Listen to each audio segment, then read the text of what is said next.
David Boyle, and I'm quitting alcohol. So I did my first gig back in Australia tonight in King's Cross, my old fucking stomping ground.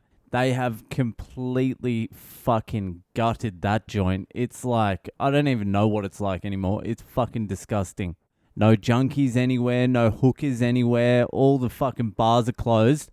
I was walking up Darlinghurst Road up towards the famous Coke sign, and I was coming up to a bar I used to drink at quite a lot, O'Malley's Irish Bar.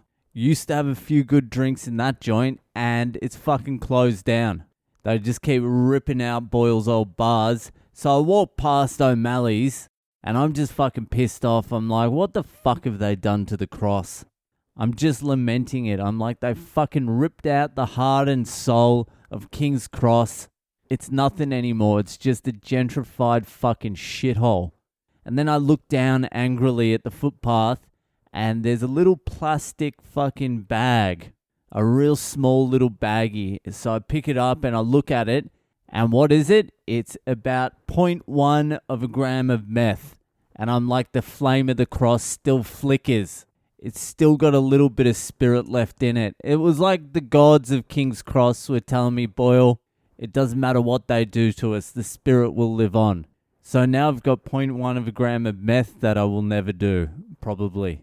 I'll probably never do it. Like 94% I'm never going to do that meth. Or maybe I'll save it for my first comedy festival show in Melbourne. I won't work on it at all for the next month, and I'll just leave it up to the meth gods.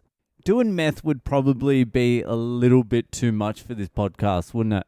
It sort of changes the idea of this podcast.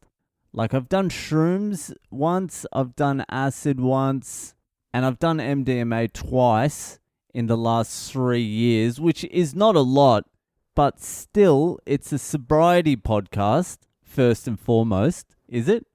Or is it a comedy podcast, first and foremost? No, it's a sobriety podcast, first and foremost, I think. Anyway, no matter what it is, if I do the meth, if I do the meth that I found on the street, I'll have to change the name of the podcast from I'm Quitting Alcohol to I'll literally do anything but alcohol. It doesn't matter what you give me, I'll do it, just not booze. And I don't think that really helps anyone. I also don't like meth enough to do it either. I'd have to source a glass pipe, a fucking glass Barbie, the old see-through didgeridoo. I like that one. And then I'd have to be awake for like 2 days on meth, which is a lot. I'd have to drop my daughter to childcare on meth, then I'd have to drop my son to school on meth, and then I'd have to carve out like 8 full hours of the day just to jerk off. Because that's really the only way you can come down off meth, is just vicious masturbation. But I was walking up that hill pretty fucking disgruntled after I saw O'Malley's had shut down. I was like, I'd stumbled up this hill so many fucking times. What the fuck has happened to this place? Look down, boom, meth, smile on my face. Not because I wanted the meth, because the universe was trying to tell me something. I'm not too sure what the universe was trying to tell me, but the cross was giving me a sign that it's still alive. Its heart still beats. You got to be able to read the signs. And then I walked a little bit further up, and another one of the bars that I used to frequent a lot is now a gym. A fucking gym. Even though I don't drink anymore, I'm still disgusted by that. It's called like Barry's or fucking some shit gym. It was a real piece of shit bar, but it used to be frequented by like the real dregs of King's Cross. My people. Anyway, the gig went well. It was my first English-speaking crowd for a year, and 50% of the crowd were fucking Indian. And by some weird twist of fate, they actually spoke the language of Bangalore, Karnataka, Kannada, better than most of the crowds did in Bangalore. So that's just how it is. That's how it works for me. Anyway, it's Monday, and you know what that means. It means it's time for Hypothetical Monday. Hypothetical Monday, tell me why. Hypothetical Monday, tell me why. Hypothetical Monday, I wanna shoot. Ooh, ooh, ooh, ooh, ooh. the whole day down. So if you have a hypothetical that you think I might not be able to weasel my way around, or you have a question you want answered, or you just want to yell some shit at me, go to my website now, boylecomedy.com. Go to Drunk Dial, ask me a question, ask me a hypothetical, yell some shit in there. It's up and running again, so head to the website. I'll tell you again, boylecomedy.com. Anyway, let's move on to this week's hypothetical. Ooh, just as I'm looking at the fucking hypothetical in my email account, someone has joined the Patreon.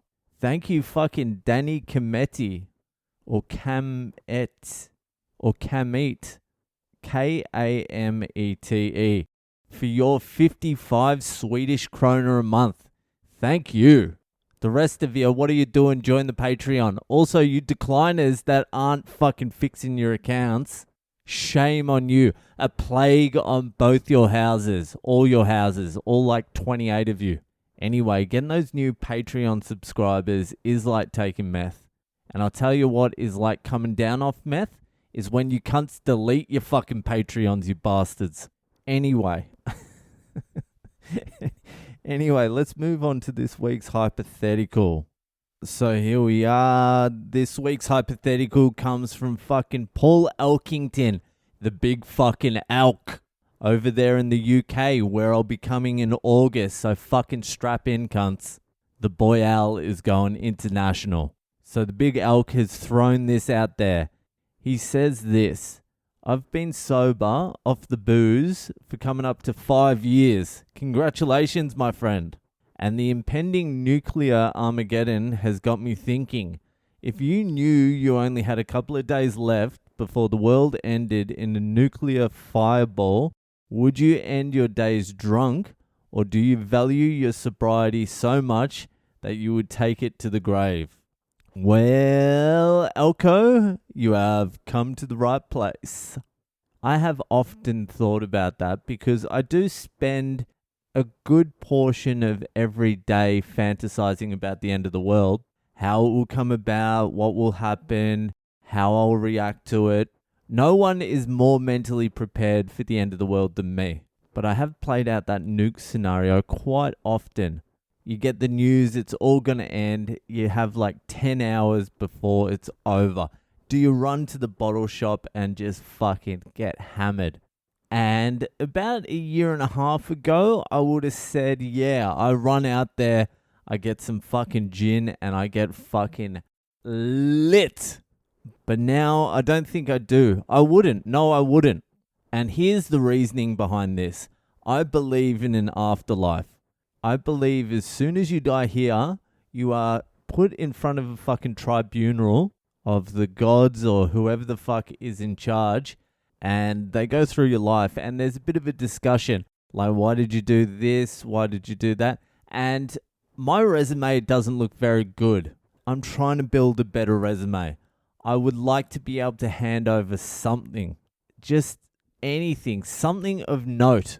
And getting drunk one last time just is not worth being able to say to the gods, look, I kept my promise. I know I spent 20 years doing every devious, dodgy, fucked up thing you can imagine while I was drunk, but when I said I was fucking quitting forever, I quit forever here. What else can you ask of me? I did that at least.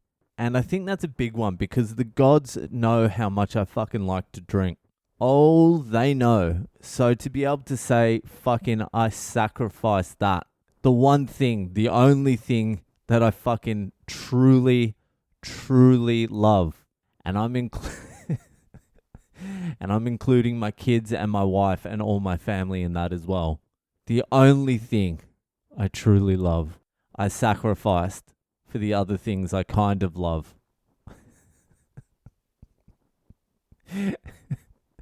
That is a big fucking feat. So in my mind, that last drink is not worth it. And plus, the only reason I would want to drink in that situation is to tell everyone how much I love them, to say like a really nice goodbye, to have one last little bit of fun. But I think knowing you're about to die like that, you'd be able to access emotions that you wouldn't normally be able to access sober.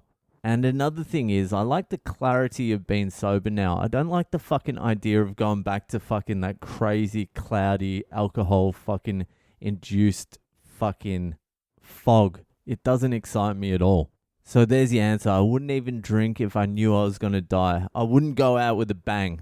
That's how over it is for me. But I'm not throwing out that meth I found on the ground at King's Cross. I can't bring myself to throw it out.